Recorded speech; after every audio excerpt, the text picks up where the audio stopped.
5h10 sur Europe 1. La revue de presse internationale. Nous sommes d'abord en Irlande ce matin. Bonjour Clémence Pénard. Bonjour. Correspondante d'Europe 1 en Irlande. Alors chez vous, c'est la partie britannique de l'île, c'est-à-dire l'Irlande du Nord qui fait la une de l'actualité.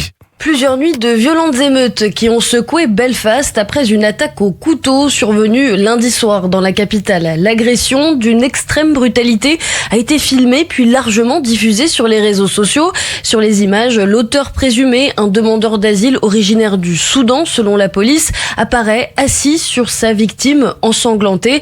Un homme âgé d'une quarantaine d'années qui a subi de très graves blessures et a perdu son œil gauche, rapporte le Belfast Telegraph. Dès mardi soir, plusieurs centaines de personnes, pour la plupart masquées, ont répondu à des appels lancés sur les réseaux sociaux par différentes figures de l'extrême droite et la situation a rapidement dégénéré. Routes bloquées, véhicules incendiés et surtout plusieurs habitations occupées par des personnes immigrées qui ont été visées par des attaques selon The Guardian. Mercredi soir, la police nord-irlandaise a eu recours à des canons à eau afin de disperser les émeutiers. Nous partons maintenant en Belgique. Michael Denut, vous êtes à Bruxelles pour Europe 1. Qu'avez-vous lu dans les journaux ?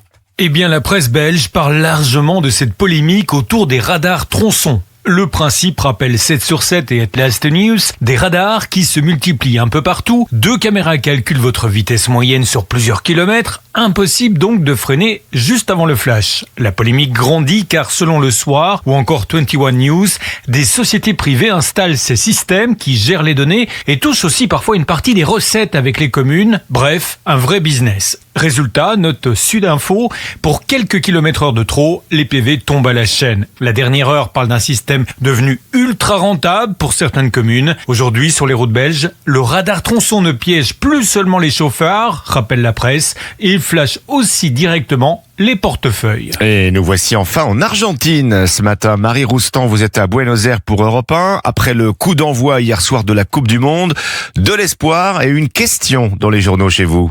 La presse s'interroge, l'Argentine peut-elle de nouveau remporter la Coupe du Monde de foot après le sacre au Qatar en 2022 ?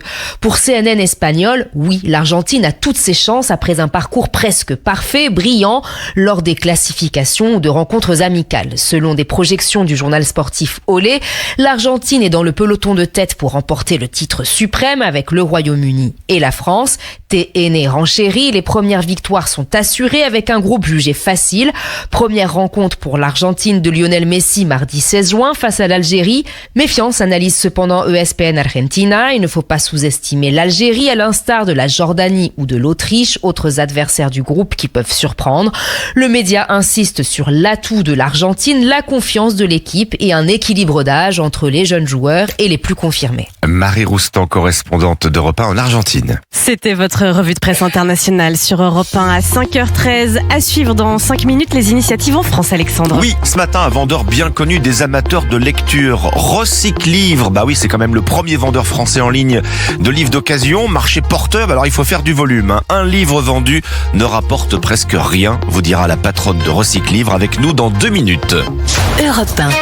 5h15 sur Europe 1. Bon réveil à tous. C'est votre histoire dingue, Marion Gagnon. Et ce matin, c'est d'actualité, puisque vous nous parlez football. Ramenez la coupe à la maison. Ah, elle rappelle de bons souvenirs, cette chanson, la victoire des Bleus à la Coupe du Monde 2018. Vous le savez, la Coupe du Monde a débuté hier soir, celle de 2026. Et évidemment, on espère voir les Bleus ramener encore une fois la coupe à la maison. Mais alors là, désolé Alexandre, je vais gâcher l'ambiance parce que ce n'est pas le vainqueur qu'a pronostiqué Joachim Clément. Alors, vous allez nous présenter ce monsieur. C'est un mathématicien analyste. Oui, qui est devenu célèbre après avoir prédit les noms des 3 derniers vainqueurs en Coupe du Monde quand même. En plus, à la base, ce n'était pas du tout son intention. Lui, justement, il voulait démontrer à travers les chiffres et les analyses de données qu'il était impossible de prédire quoi que ce soit parce que rien n'était rationnel. Et oui, sauf que ces démonstrations lui ont prouvé le contraire. En effet, il était arrivé à la conclusion en 2014 que l'Allemagne sortirait vainqueur.